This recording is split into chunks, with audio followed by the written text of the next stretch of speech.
Hey everyone, welcome back.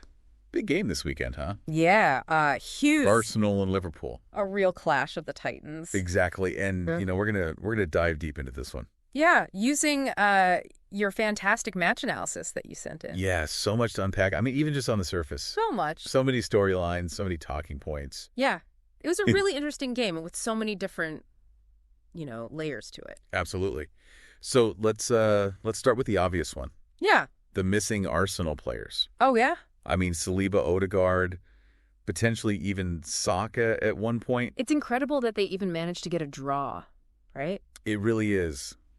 That's like taking the heart out of your team. It really is, and it forced Arteta into a real tactical corner, I think. Yeah, and let's break that down a little bit, right? Yeah, Because sure. we had Saliba missing in defense.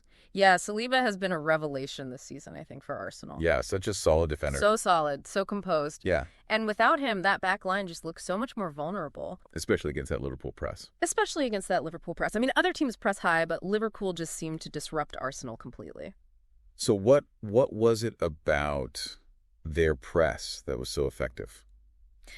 Well, it's the coordination and the intelligence of their press. They Yeah. target specific passing lanes. They force those rush decisions. Right. And without Saliba's composure on the ball, you saw Gabriel and White forced into playing those long balls Yeah. that Liverpool could easily win back. It's almost like they were turning Arsenal's defense into their own attacking weapon. Absolutely. I mean, they were forcing them to make mistakes and then capitalizing on those mistakes so quickly. And then on top of that, you've got Odegaard missing as well. Yeah. A huge blow to their creativity. Odegaard is a maestro, honestly.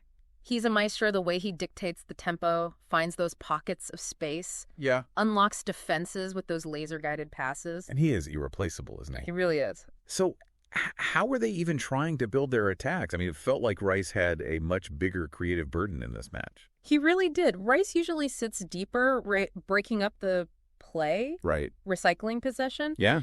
But without Odegaard, he was forced to play higher up the pitch, trying to link midfield and attack. Yeah. It's not his natural game. It's not what he's known for at all. But he did an admirable job. Yeah. Considering the circumstances. Yeah. Okay, so Arsenal was dealing with all these issues, but Liverpool wasn't exactly coasting. No. Came out with their big guns. Oh, yeah, they came to play. Van Dijk, Salah, Nunez. Oh, yeah. That's a terrifying front three. You could see the confidence in the way they approached the game right from kickoff. Yeah, and you could see Slot had them playing with real intensity, especially in those opening stages. Oh, absolutely. They were pressing so high and the transitions were so fast. And then that Alexander-Arnold assist for Van Dijk's goal. Oh, it was classic Liverpool type Look, stuff. that delivery from Alexander-Arnold is something else, isn't it? Oh, he's got something special going on. He really does. Those crosses, they're not just hopeful balls into the box. No, he bends them with pace and precision. Yeah. It's almost like he knows exactly where he wants the ball to go. And you could see that every time he got the ball on that right flank, Arsenal would panic. that Arsenal defense would just Oh, yeah, for sure. panic a little bit. They knew he could deliver those dangerous crosses and they just couldn't stop it. All right, let's move into the midfield battle, which to me felt like the real key to this match. Oh, yeah. The midfield was electric, wasn't You it? had Partey and Rice for Arsenal. Yeah, trying to contain Mac Allister and Jones and Revan Birch. Griffin Birch. Yeah, it's a real clash of styles. Always a fascinating tactical battle for sure. So let's break down those styles a little bit. Yeah, so Liverpool's midfield was all about energy and disruption. They were swarming around Arsenal players, pressing high, winning the ball back quickly, and then launching those counterattacks. And how is Arsenal even trying to cope with that intensity? I mean, it felt like Partey and Rice were constantly on the back foot.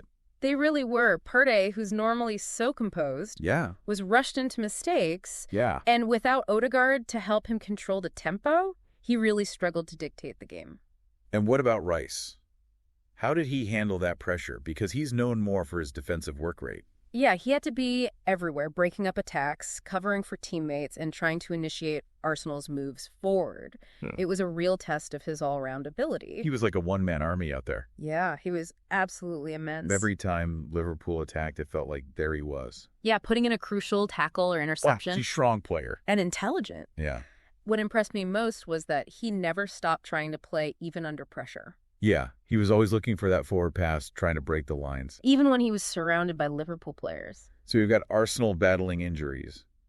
Liverpool playing with real intensity and tactical awareness. Yeah. This incredibly intense midfield duel taking place. It was captivating. That sounds like a recipe for a really exciting match. You could feel the tension in the stadium. Yeah, the ebb and flow of the game. Yeah, it was a real chess match out there. And then, of course, you've got both managers making changes in the second half, trying to tilt the game in their favor. The substitutions always add another layer, don't they? They really do.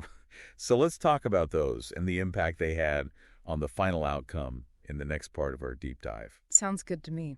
All right, so we left off with those second half substitutions. Yeah, it felt like both managers were really trying to outsmart each other. A little bit of a chess match there. Absolutely. On one hand, you had Arteta trying to inject some energy into his attack with those fresh legs from the bench. Yeah. He knew his starting 11 was exhausted from trying to contain that Liverpool press. Yeah, they were running all over the place. Yeah, and on the other side, you had Slot more focused on consolidating that control, right? Yeah. He brings on some experienced defender. Yeah, trying to make sure they didn't concede a late goal. Game management, yeah. Yeah. A draw at the Emirates isn't a terrible result for Liverpool, especially with how well Arsenal have been playing at home. But did those substitutions really change the game? I mean, the score remained at 1-1. Well, they had a subtle impact, I think. Yeah. You know, you could see Arsenal's youngsters trying to make things happen. Yeah, they had some bright moments. Taking risks, running at that Liverpool defense. Yeah. But they just lacked that final bit of quality, you know, in that final third. Yeah, it felt like they were almost a bit too eager to impress. Yeah, maybe forcing things a little instead of being patient. Yeah. Which is understandable. You know, you're a young player, you come on, you want to make an impact. Yeah, you want to show everyone what you can do. Yeah, exactly. And what about Liverpool's changes? Did they make that defense more solid? Definitely. I mean, the players Slot brought on were very disciplined. Yeah, they slotted right into the system. Yeah, maintained their shape, didn't give Arsenal any easy chances. So both managers making strategic moves, but ultimately the game ends in a 1-1 draw. A stalemate. Yeah. It feels like despite all their injuries, Arsenal showed incredible resilience to hold on for that point. They really did. Yeah. I think this draw says a lot about their character, you know, and their fighting spirit. Yeah. I mean, to be missing so many key players and still manage to go toe-to-toe with one of the best teams in Europe. It's impressive. Very impressive. And they had that underdog mentality, right? Yeah. They weren't expected to get anything from this game. They had nothing to lose. But they battled for every ball they found. They made life difficult for Liverpool. And you could see it in their celebrations at the final whistle. Yeah, it felt like a victory for them. Yeah, they were happy with that point. Absolutely. And you can't take anything away from Liverpool either. No, they were tactically very good controlled possession for large periods. Yeah. Unlucky not to score more goals. Yeah, they really did everything but score that winning goal. Yeah. Sometimes it's just not your day. You create the chances, you move the ball. Well, you defend resolutely, but it's just one of those days where it's not meant to be. Yeah. It happens. All right, so we've dissected the lineups, the tactics, the key moments, the substitutions. Now let's get to the big question everyone is asking. Yeah. What does this draw actually mean for the title race?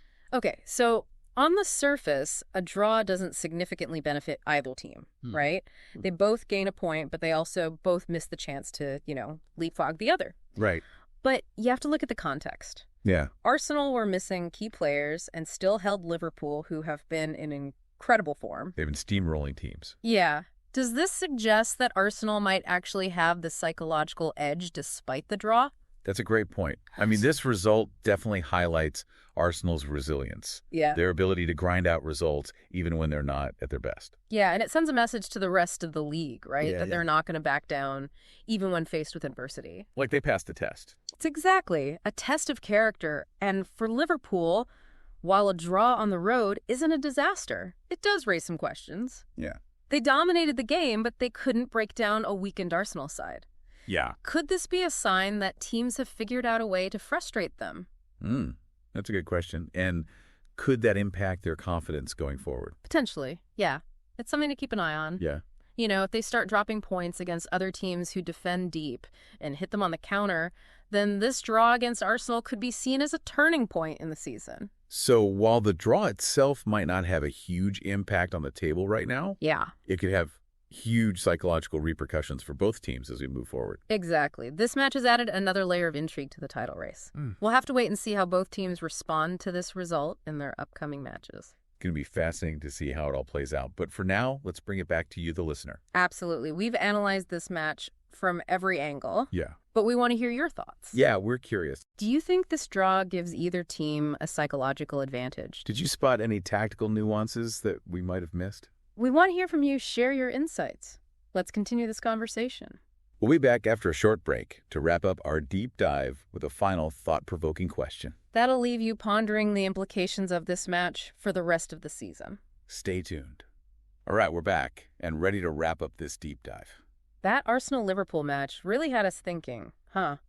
It did. It had a little bit of everything. You really did a real roller coaster. Goals, drama, tactical battles. And those injuries for Arsenal, man. Oh, yeah. Talk about a test of their squad depth. It was really impressive how they held on. They did. They absolutely did. A real testament to their fighting spirit. Absolutely.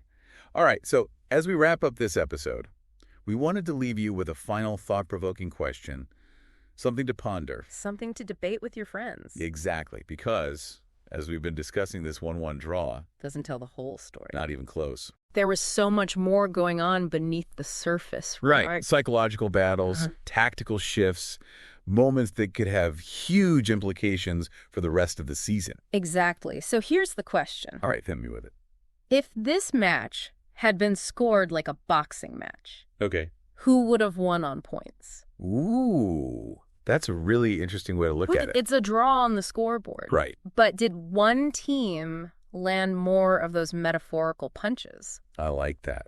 Because you think about it, right? Arsenal, Yeah. they were on the back foot for a lot of that match. They were. But they showed incredible heart, incredible resilience. They weathered the storm. They did. And even created some dangerous moments of their own. They never gave up. Never gave up. Whereas Liverpool, Yeah. for all their possession, all their chances created, Yeah. they couldn't find that decisive blow. They were almost like a boxer Yeah. who dominates the early rounds, Exactly. but can't quite finish off their opponent. So who really won that psychological battle? Yeah.